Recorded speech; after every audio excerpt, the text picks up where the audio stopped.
is your muffle furnace running, and this is the control unit. So how to set the control panel? You have to set the press the set button, and the set value is blinking. So there is an up key and down key. You have to set the set value with the down key and up key as your desired temperature level. Then you have to press the set button to OK with the desired temperature level. This is the process of the set of the temperature.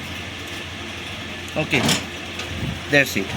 There is a switch to on off the muffle furnace.